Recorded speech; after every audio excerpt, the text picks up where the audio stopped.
નમસ્કાર વિદ્યાર્થી મિત્રો, હું છું પીએમ શ્રી ગણેશ ક્લાસીસમાં દરેક વિદ્યાર્થીનું સ્વાગત છે. વિદ્યાર્થી મિત્રો, અત્યારે આપણે જે સિરીઝ ચાલુ રહી છે શોર્ટ ઇંગ્લિશ સેન્ટેન્સની, તો તેના માટેનો આજે આપણે આ પાર્ટ છે એ અત્યારે જોવાના છે. પાર્ટ 9 એટલે કે આ જે સિરીઝ છે એની પેટર્ન નંબર 9 છે.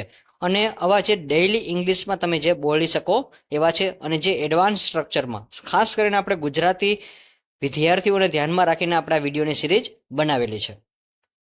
તો વિદ્યાર્થી મિત્રો, વિડીયોને તમે અંત સુધી જોજો અને ખૂબ જ તમને મજા પડશે. તો અંગ્રેજીમાં તમારે કઈ રીતે બોલવાનું છે, what will you say in English, કે ઇંગ્લિશમાં આપણે શું બોલવું. તો મકાન બનાવવામાં 5 વર્ષ લાગ્યા.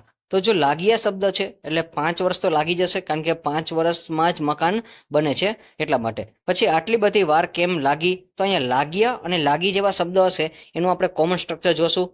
ત્યાર પછી નેક્સ્ટ આપણે વાત કરી કે એમાં બિલકુલ સમય નહીં લાગે. જો તમારે કોઈ કામ કરવું હોય છે, ઝડપી તમે પૂર્ણ કરી શકો છો, તેમાં બોલી શકો છો કે એમાં બિલકુલ સમય નહીં લાગે. ત્યાર પછી એમાં 5 જ મિનિટ લાગશે. 5 જ મિનિટ એટલે શું, કે તમે કોઈ ઝડપી કામ કરી શકો છો. એક્ઝામ્પલ તરીકે, દાખલા તરીકે તમને કોમ્પ્યુટર ઉપર કોઈ વર્ક આપ્યું હોય છે અને એ વર્કનો પેરેગ્રાફ હોય છે તમે 5 મિનિટમાં જ કમ્પ્લીટ કરી નાખો છો, તો કહી શકો છો કે એમાં 5 મિનિટ જ લાગશે. તો વિદ્યાર્થી મિત્રો, હવે આ જે ગુજરાતી સેન્ટેન્સ હતા એનું આપણે ઇંગ્લિશ જોશું કે એડવાન્સ સ્ટ્રક્ચર. સમય લાગશે, ટુ ટેક ટાઈમ. ટેક એટલે લેવું થશે, તો યાદ રાખજો ટુ ટેક ટાઈમ આવશે. અને નહીં લાગે, ટેક નો ટાઈમ. તો અહીંયા નો ટાઈમ લખવાનું છે, ખાસ યાદ રાખજો. તો બંને વસ્તુ તમે ખાસ સમજો, રેડ અક્ષર અને જે ગ્રીન અક્ષર છે એ.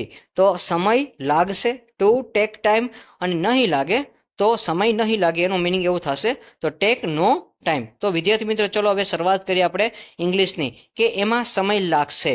તો લાગશે છે તો ખાસ યાદ રાખજો, ઇટ વિલ ટેક ટાઈમ. અને હંમેશા વિદ્યાર્થી મિત્રો, જ્યારે સમયવાળા વાક્ય હોય ત્યારે હંમેશા ઇટ જ યુઝ કરવાનો છે. તો ખાસ યાદ રાખજો, it will take time. It will take time, એમાં સમય લાગશે.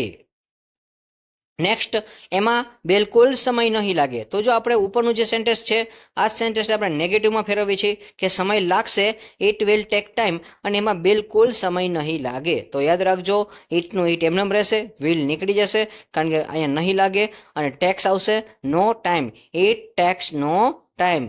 It takes no time. તો વિદ્યાર્થી મિત્રો, આ ટાઈપના સેન્ટેન્સ તમારે ઉપયોગ કરવાના હોય છે. ડેઇલી તમે પ્રેક્ટિસ કરો તો આરામથી તમે ઇંગ્લિશ બોલી શકશો. પછી આટલી બધી વાર કેમ લાગી. દાખલા તરીકે તમારે બહાર જવું છે અને તમારો કોઈ ફ્રેન્ડ લેટ આવે છે, તો એને પૂછી શકો છો કે આટલી બધી વાર કેમ લાગી. તો હોટ ટૂક.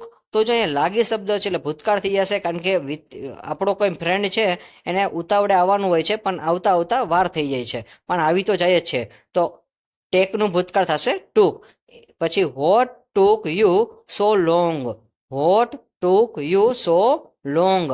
આટલી બધી વાર કેમ લાગી. તો વિદ્યાર્થી મિત્રો, એને આપણે બોલવું હોય તો આવી રીતે ઇંગ્લિશમાં બોલી શકો છો, what took you so long, કે આટલી બધી વાર કેમ લાગી. તો ખાસ યાદ રાખજો, અહીંયા ટેકનું ભૂતકાળ ટૂંક કરવાનું છે. નેક્સ્ટ, મકાન બનાવવામાં 5 વર્ષ લાગ્યા. તો અહીંયા પણ જો લાગ્યા શબ્દ છે તો ખાસ યાદ રાખજો, ટેકનું ભૂતકાળ કરવાનું છે, સમય બતાવે છે એટલે ઇટથી વાક્ય શરૂઆત થશે. It took me 5 years to build this house. It took me 5 years to build this house. તો વિદ્યાર્થી મિત્રો, આ ટાઈપના તમે ઇંગ્લિશ બોલી શકો છો કે મકાન બનાવવામાં 5 વર્ષ લાગ્યા છે.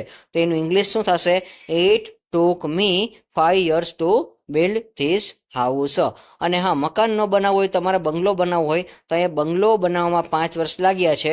તો એમાં એ ખાસ તમે ઇંગ્લિશમાં કોમેન્ટમાં જણાવજો. આ વાક્ય તમારે બનાવવાનું છે વિદ્યાર્થી મિત્રો, કે બંગલો બનાવવામાં 5 વર્ષ લાગ્યા હતા. તો આ વાક્યનું તમારે ઇંગ્લિશ કરવાનું છે, બંગલો બનાવવામાં 5 વર્ષ લાગ્યા. આઈ હોપ કે તમે આ લખી લીધું હશે. અને હા વિદ્યાર્થી મિત્રો, આ તમારે કોમેન્ટમાં આન્સર કરીને જણાવવાનો છે કે બંગલો બનાવવામાં 5 વર્ષ લાગ્યા છે. તો આનું ખાસ તમે મેક્સિમમ તમે લાઇક કરજો. અને હા વિદ્યાર્થી મિત્રો, કોમેન્ટ કરવાનું ભૂલતા નહીં. કોમેન્ટમાં આનો આન્સર જરૂરથી તમે જણાવો. અને હા, આવા જો તમારે વિડીયો જોવા હોય તો આપણી ચેનલને લાઇક કરજો, શેર કરજો, અને સાથે સાથે ફોલો પણ કરી દેજો. અને આવા અવનવા વિડીયો છે એ તમને માત્ર ને માત્ર શ્રી ગણેશ ક્લાસીસ ચેનલ પર જ જોવા મળશે. તો like this video, share this video, follow with SGC.